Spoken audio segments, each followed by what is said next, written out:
Ciao a tutti gli amici di UFO News GL e benvenuti a questo fuori onda. Vado dritto al dunque. Incendio di Los Angeles.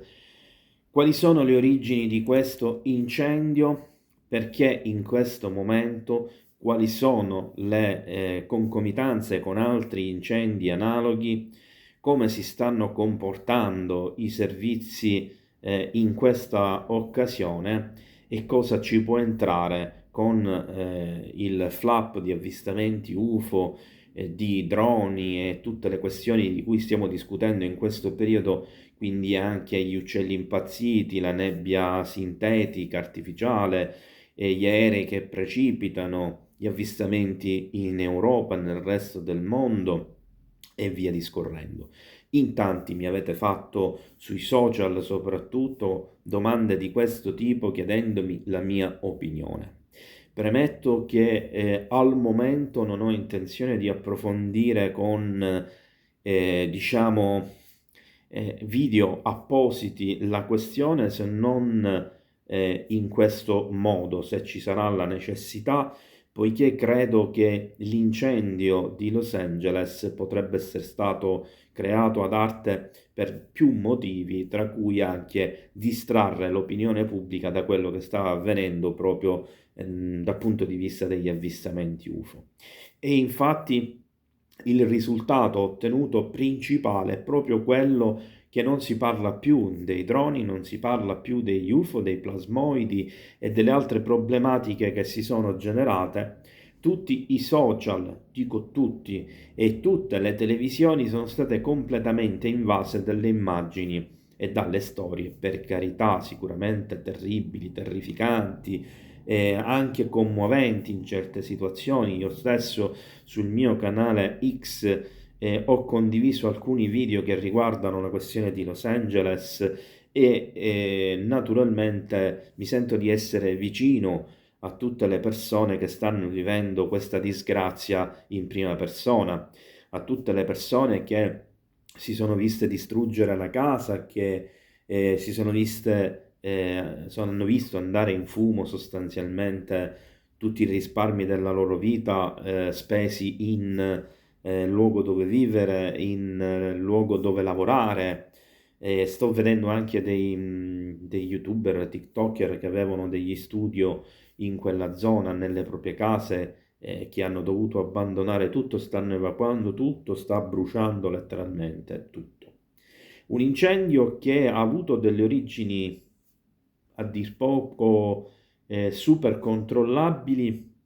in una zona limitrofa e che inspiegabilmente si sarebbero espanse in altre zone di Los Angeles. Vorrei sottolineare alcune cose e cercate di capire quello che sto dicendo perché devo parlare in modo indiretto per evitare una censura diretta, così come è avvenuto l'anno scorso parlando delle Hawaii in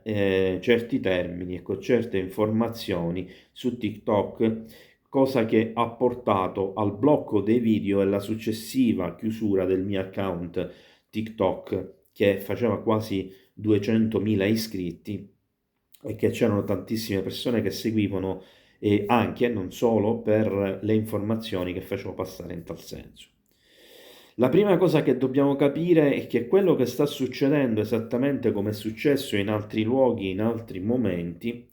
non colpisce tutto ciò che è di colore azzurro e quindi da questo traete le vostre conclusioni. Sembra che l'incendio principale non c'entri nulla con i focolai che si sono accesi nelle varie zone. E infatti, mentre il primo riguardava esclusivamente la vegetazione ed era controllabilissimo, gli altri bruciano tutto tranne la vegetazione, esattamente come è avvenuto in altri luoghi. Quindi abbiamo un secondo punto in comune. Un terzo punto in comune è che a bruciare sono sempre le zone delle ville più, diciamo, vicine al mare, più ricche, eccetera. E questo fa pensare e fa ritornare in mente alcuni piani di rivalorizzazione del territorio dove si intende costruire una mega città sullo stile di New York. e quindi con grattacieli, eccetera. Ma non è l'unica cosa, non dimentichiamo la siccità che è andata ad aumentare negli ultimi anni, negli ultimi decenni in California fino ad arrivare a livelli allarmanti.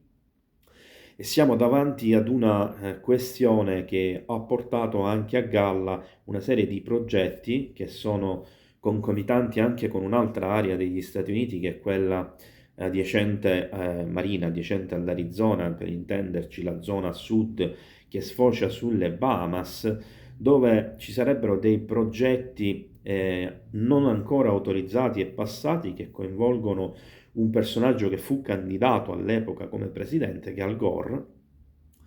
che prevedono la creazione di gigantesche colture sottomarine e marine di tipo non ancora visto, ma già scientificamente e tecnicamente fattibili. Siamo quindi davanti forse a questo tipo di cosa, in contemporanea il tutto viene sfruttato per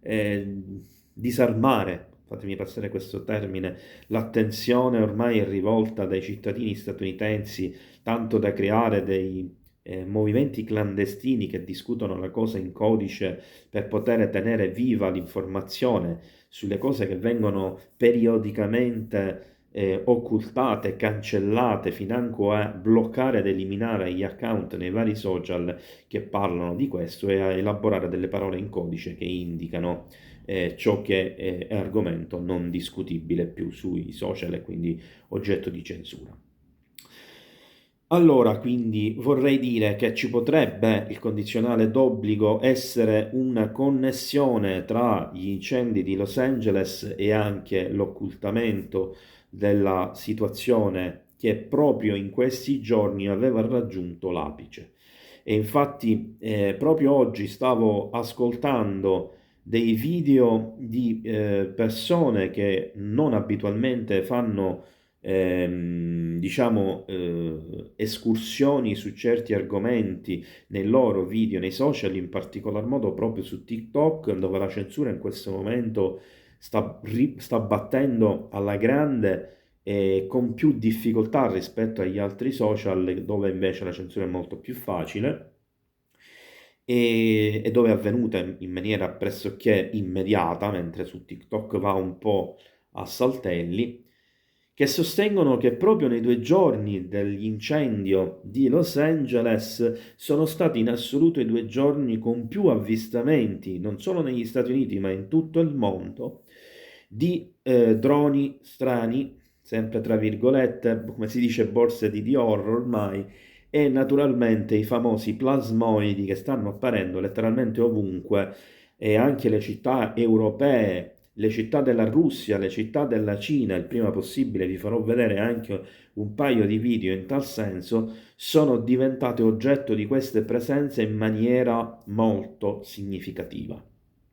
E questo sta cominciando ad allarmare tantissime anche persone da questa parte dell'oceano e in tutti i paesi che finora almeno apparentemente erano stati coinvolti meno.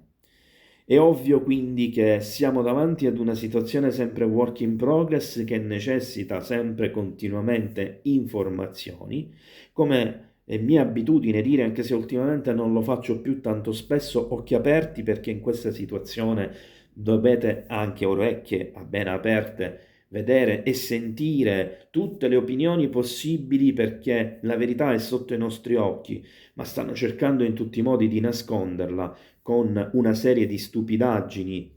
anche dette da importanti ricercatori di livello internazionali che tendono a citare programmi inesistenti come il Blue Beam, che ormai è uno specchietto per le allodole che tende a giustificare tutto quello che invece poi realmente fisicamente continuano a fare. Tanto la maggior parte delle persone che si sentono più sveglie, che magari sono più vicine a queste argomentazioni, lo tirano fuori come il jolly per ogni cosa. No, ma tanto è il progetto Blue Beam, quindi abituatevi, oppure dobbiamo contrastare il progetto Blue Beam, ma la maggior parte della gente non capisce che è così. No, infatti non è così. Mentre voi credete al progetto Bluebeam, che è ispirato a un romanzo di fantascienza, è stato inventato totalmente da Serge Monast, sotto questa scusa quelli continuano a fare le cose realmente e sempre peggio, perché chi è più sveglio è convinto che c'è in atto il Bluebeam Project. E questo anche certi ricercatori stanno cercando di convincervi. State attenti, non vi fate fregare. Spero di essere stato chiaro. Ci vediamo alla prossima e forse faccio un altro aggiornamento più tardi.